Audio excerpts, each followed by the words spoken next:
En lançant l'Académie technologique du Faso, Ibrahim Traoré ne bâtit pas qu'une école, il construit une arme, celle du savoir africain. Là où les régimes passés ont échoué, le Burkina redresse la tête, réconciliant souveraineté et science. Sous la poussière du Sahel, un peuple forge la plus puissante des révolutions, celle de l'intelligence et de la dignité retrouvée. Ce mercredi 17 décembre 2025, le Burkina Faso a écrit une nouvelle page de son histoire.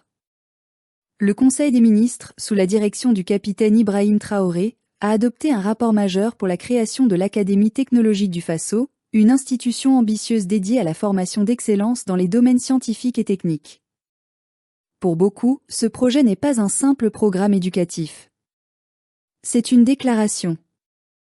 Une réponse claire à des décennies d'asservissement intellectuel, de dépendance technologique et de mépris pour les capacités africaines. Ce que le Burkina s'apprête à bâtir, c'est plus qu'une école, c'est un symbole du renouveau africain. En quelques mois seulement, le pays des hommes intègres s'est transformé en laboratoire du courage et de la souveraineté. Sous Ibrahim Traoré, le Burkina Faso ne se contente pas de défendre ses terres contre les djihadistes ou de se libérer du joug colonial. Il s'attaque désormais à la racine même de la domination, l'ignorance organisée. Car l'arme la plus redoutable de l'impérialisme, ce n'est pas le fusil, ni le franc CFA, ni les bases militaires, c'est le monopole du savoir. Pendant des décennies, nos pays ont été condamnés à importer la science, la technologie, la réflexion, pendant que nos enfants apprenaient dans des manuels écrits ailleurs, pour servir des intérêts étrangers. Ce que le capitaine Traoré et son gouvernement entreprennent aujourd'hui, c'est un acte de guerre contre cette dépendance intellectuelle. En lançant l'Académie technologique du Faso, ils affirment une idée que peu de dirigeants africains osaient encore formuler, que le développement de l'Afrique passera par la maîtrise de la connaissance, la science appliquée à nos réalités, et la création d'un modèle d'excellence africain, indépendant des tutelles étrangères. Nous devons saluer cette audace. Car pendant des décennies, le Burkina Faso a vécu dans la résignation. Sous Blaise Compaoré, la politique n'était pas orientée vers l'émancipation du peuple, mais vers la consolidation d'un pouvoir personnel et la satisfaction d'intérêts étrangers. Pendant 27 ans, le pays a survécu sous la tutelle de Paris, sacrifiant son potentiel au profit d'une stabilité artificielle. L'éducation stagnait, les infrastructures se dégradaient, et les jeunes, laissés pour compte, finissaient par fuir ou sombrer dans le désespoir. Mais aujourd'hui, le pays respire à nouveau. Ce souffle nouveau, c'est celui d'une génération qui refuse de plier.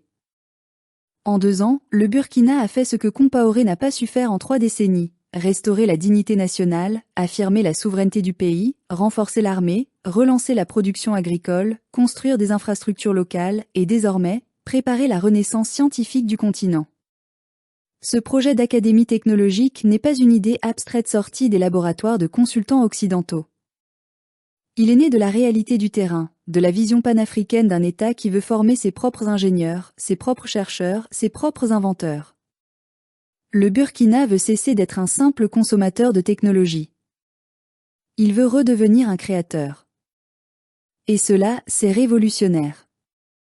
Pendant trop longtemps, l'Afrique a été privée de la maîtrise de son destin par un système éducatif formaté pour reproduire l'infériorité coloniale. Les élites africaines ont été formées pour administrer, pas pour innover. On nous a appris à obéir, pas à penser.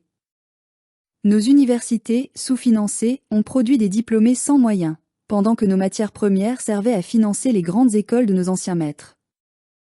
Mais au Burkina Faso, une rupture s'opère. Pour la première fois depuis l'époque de Thomas Sankara, un gouvernement africain parle à nouveau de technologie, de recherche, d'autosuffisance, de savoir local. Il ne s'agit plus de tendre la main, mais de retrousser les manches. Ce que fait Traoré, c'est redonner à la jeunesse africaine la fierté d'apprendre pour construire son pays, et non pour fuir ou servir ailleurs. Les cyniques diront que ce n'est qu'un projet, qu'il faut des années pour bâtir une telle institution. Mais les plus lucides savent que tout grand changement commence par une vision. Et la vision, Ibrahim Traoré l'a. Là où Blaise Compaoré cherchait la reconnaissance des chancelleries occidentales, Traoré cherche celle de son peuple. Là où les présidents d'hier demandaient des subventions, lui construit avec les moyens du pays, et l'appui de ceux qui croient encore à la dignité africaine. Mais ce projet dérange. Car il remet en cause un ordre établi depuis la colonisation, celui d'une Afrique dépendante assignée à la pauvreté intellectuelle.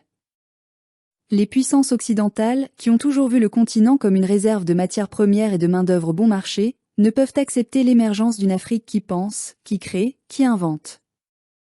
C'est pourquoi chaque initiative d'émancipation, chaque pas vers la souveraineté scientifique sera combattu. Par la désinformation, par les sanctions, par la déstabilisation. L'Académie technologique du Faso sera plus qu'une école, elle sera un acte de résistance. Une forteresse du savoir, un laboratoire de liberté. Là où les anciens gouvernements achetaient des diplômes à l'étranger, le Burkina formera ses propres scientifiques, capables de comprendre la terre, de maîtriser les énergies, de concevoir les machines, de soigner les malades, d'enseigner à leur tour.